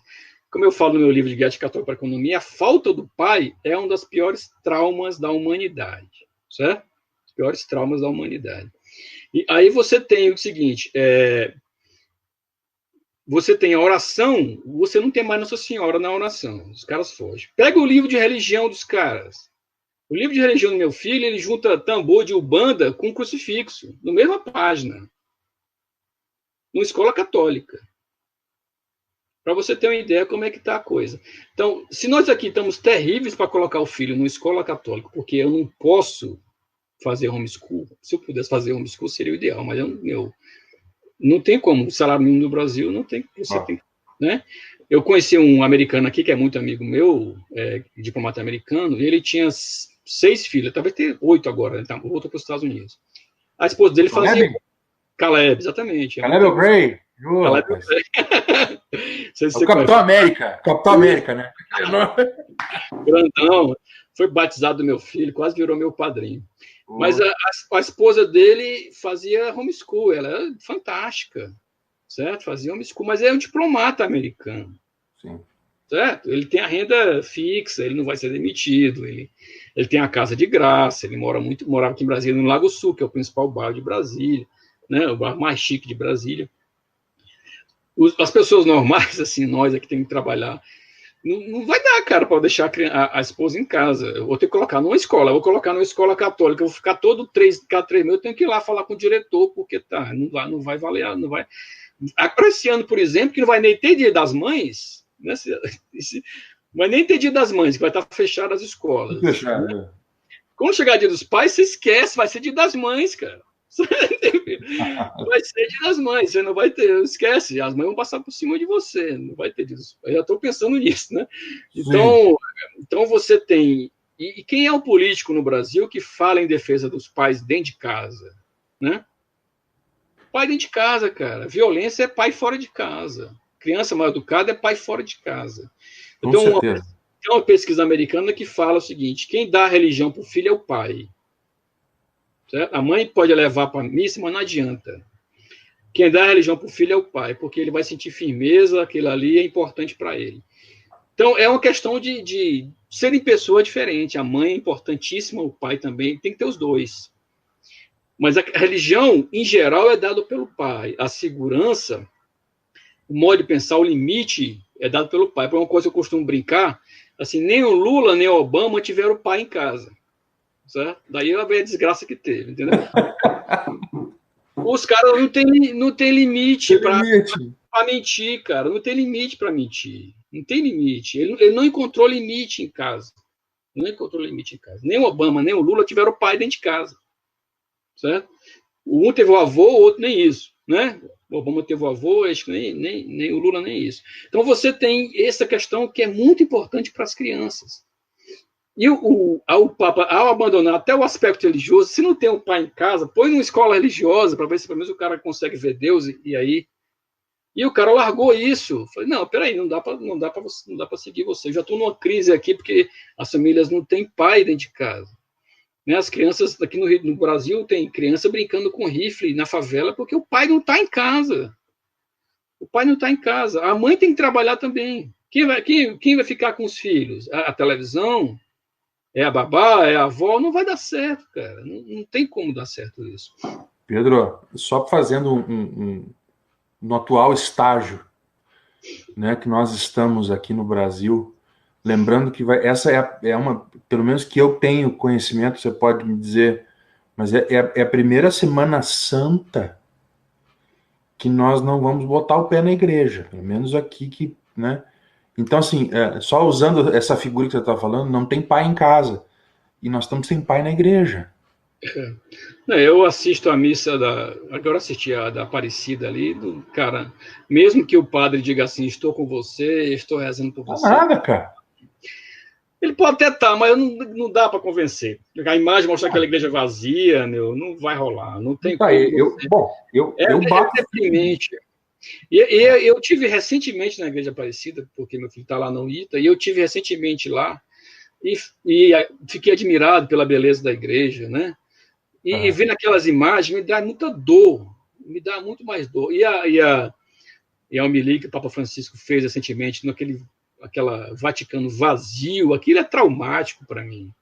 É traumático. Eu fico muito triste.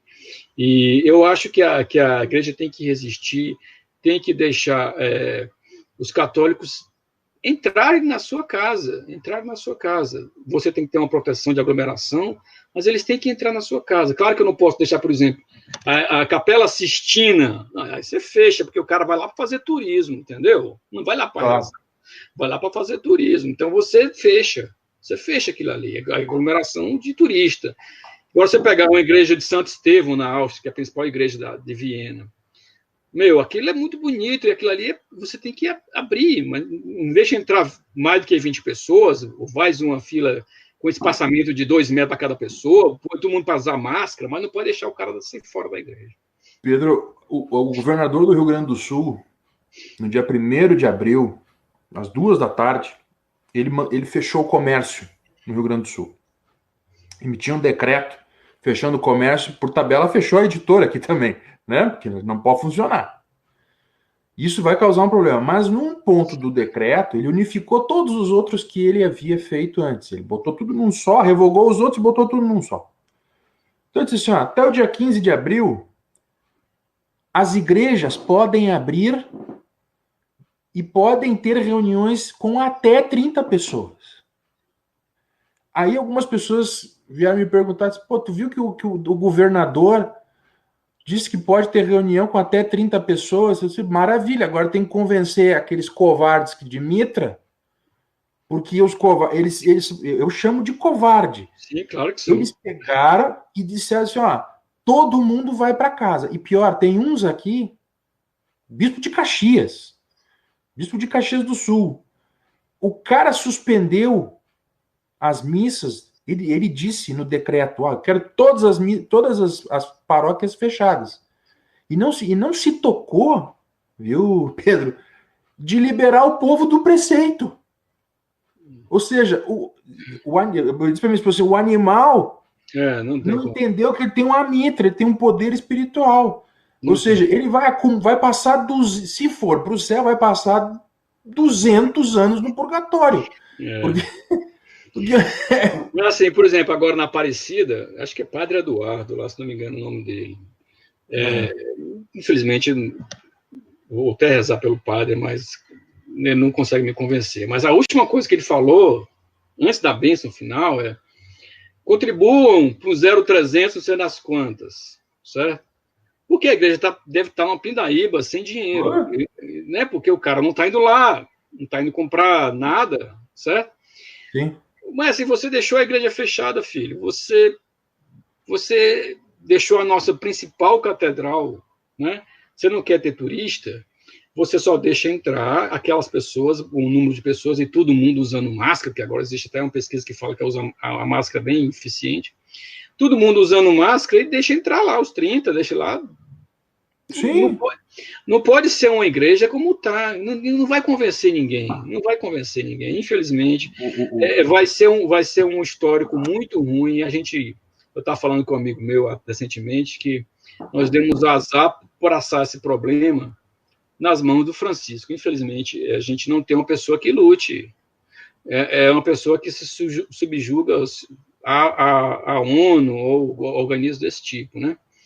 Então, é muito triste, né? Se talvez um Bento XVI fizesse uma coisa diferente, né? Mas ele também nos abandonou, infelizmente. Entregou a rapadura. Pedro Éric, ó, 1h30, você é convidado, cadeira cativa aqui, entendeu? Obrigado, aí foi uma honra, Sócio Gustavo. remido. Pedro Éric vai voltar outras vezes, porque eu pretendo, quando o vira e mexe, acontecem uns escândalos aí. Tá? Então, o Pedro vai ser comentarista fixo aqui, ele é convidado. Me avisa aí para me estudar antes aí. Claro, não, fica, a gente se acerta. Mas o Pedro é cadeira cativa porque, assim, repito, é uma das poucas vozes neste país que tem coragem para dizer assim, o óbvio, sabe? Às vezes não é nem uma questão de... A gente não precisa nem elaborar muito, né, Pedro? Não precisa. É só tu pegar e fazer a contraposição simples. Assim, olha aqui, ó, isso aqui era assim, agora tá assim. Não, agora tá muito fácil, tá muito escancarado, não precisa ser muito estudioso. Então, assim, sempre muito bem-vindo, muito obrigado, viu? Muito obrigado. Obrigado, Gustavo. É um valor, conta com as minhas orações. Obrigado, você também. Eu quero dizer assim, para quem está nos ouvindo, bom, ó, vamos fazer o jabá de novo, né, Pedro? Vamos fazer o jabá. Se não fizer o jabá, olha aqui, ó. Para quem tem filho na escola, ó, importante, lê isso aqui. Dá para o filho ler, compra. Editora, ó, Apres, ó, bacana. E este livro aqui, ó, isso aqui vale ouro. Isso aqui, ó, eu sei que a área do Pedro Ele não gosta muito de dizer isso, ele estudou lá junto com o Dr. Taylor Marshall, lá no New St. Thomas Institute. Isto aqui, gente, é o que há de melhor em teologia católica no Brasil. O que você vê em PUC, essas revistinhas que tem por aí, não vale isso aqui. Obrigado. Isso aqui realmente é muito bom. E assim, a gente não põe os pingos nos is, mostra a fonte. Olha, é 100%. Eu vou fazer essa semana agora, tá para começar, eu vou fazer umas propagandas e o Pedro teve a bondade de mandar 2. Me mandou um autografado e mandou outro. Então eu vou sortear para o pessoal agora no meu perfil, durante essa semana. E assim, é essencial. Compre. Pedro tem livro na Amazon também, e-book. Olha, vale muito a pena. Acompanhe o blog, acompanhe o trabalho do Pedro. É essencial. Obrigado, Gustavo. Foi uma honra, viu? Rapaz, honra minha. Honra minha. Quero dizer uma última coisa, dois avisos, né? No próximo domingo, nós vamos ter como entrevistado o diácono Renato Afonso, que é o Renatão. Renatão é um diácono lá de Uberaba, se eu não me engano, Minas Gerais. Ele é o cara que... Isso é engraçado, viu, Pedro?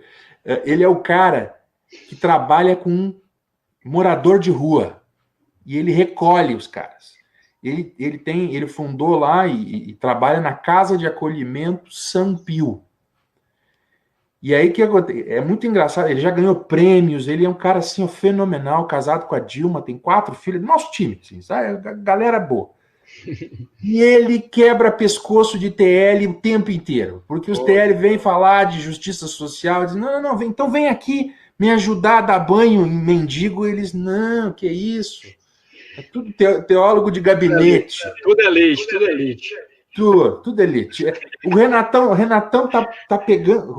Ele tem vídeos no Instagram. É um homem simples, de um amor enorme, católico de verdade. Lá, gente, os mendigos, morador de rua, antes é adoração ao Santíssimo todos os dias. Todos os dias. Sabe? Missa todos os dias. Ou seja, é um cara que está botando a mão na massa. E eu faço questão de trazer ele aqui no domingo que vem, para a gente ajudar, de fato, conhecer o trabalho, contribuir e ver que existe gente que não fica no discurso. Exatamente. Né? Gente que realmente, ele é um diácono, ele devota a vida inteira dele. Ele trabalha nisso a vida inteira. Os filhos dele, ele tem 4 filhos, um mais lindo que o outro, estão trabalhando juntos, e são pequenininhos, ajudam, amam a igreja já, e vem no pai, o exemplo do pai e da mãe que estão vivendo a fé de verdade. Sim. Viu, Pedro? Então, domingo que vem ele vai estar aqui conversando com a gente, um cara fenomenal, é assim, como eu falei, é daqueles caras que aqui só vai aparecer gente que eu admiro, entendeu? Você imagina, né? E último recado, durante muito tempo, teve uma palavra de ordem que regeu a conduta dos católicos até agora, que é o seguinte: o católico, até pouco tempo, tinha que rezar, pagar e ficar quieto. Isto não mais vai ser assim. Acabou essa história. Viu? Acabou porque assim, a gente tem que parar de ficar fingindo. Silêncio, ele não liberta ninguém. Não. Verdade é que liberta. Exatamente. Então, assim, o Pedro está aqui, os escritos dele no blog, está falando o tempo inteiro, está falando a verdade. Não, os caras estão falando mal do Papa. Em nenhum momento a gente falou do Papa. Mas se você lembrar que quando as pessoas reagem assim, eu falo assim, olha, Cristo chamou São Pedro de demônio. Não sei se você lembra, mas ele chamou São Pedro de demônio. São Paulo chamou São Pedro a chincha quando ele quis se meio que mancomunar com os judeus. Então, assim, faz parte, se vamos seguir o Cristo na sua realidade, levantar a voz e falar, você, clérigo, você está seguindo o caminho errado. E como dizia acho que foi o Fulton Sheen que você citou, né? Se na sua caminhada de fé você não bateu de frente com o demônio, é porque está andando do lado dele, certo? Então, a gente tem que, se você não está sofrendo, como você falou do Renato aí, imagino que ele conheça muito sofrimento para poder fazer o trabalho dele, e ele está enfrentando o capeta, com certeza, diariamente, inclusive dentro da igreja, né? Então, é isso que a gente tem que fazer, como você bem falou, o silêncio não vai libertar ninguém, a gente tem que levantar a voz. Então, assim, o Estado da Igreja vai se servir para isso também. A gente parar de ficar adorando pílula e fechando os olhos para a verdade, porque, assim, a realidade é o que nos interessa, a realidade que é Cristo que nos manda anunciar. Pedro. Muito obrigado. Show de bola, top. Obrigado. Muito obrigado, viu? E, pessoal, até domingo que vem, viu? Repassa aí a mensagem, manda, compartilha, tá? Vai ficar disponível no YouTube, mesmo aí com os cortes que deu aí, mas agora a gente vai melhorando. E assim, dê o seu like, né? Liga o sininho e compartilha. Um abraço, obrigado, viu, Pedro? Um abraço. Amém. Obrigado, irmão. Tudo de bom. Amém.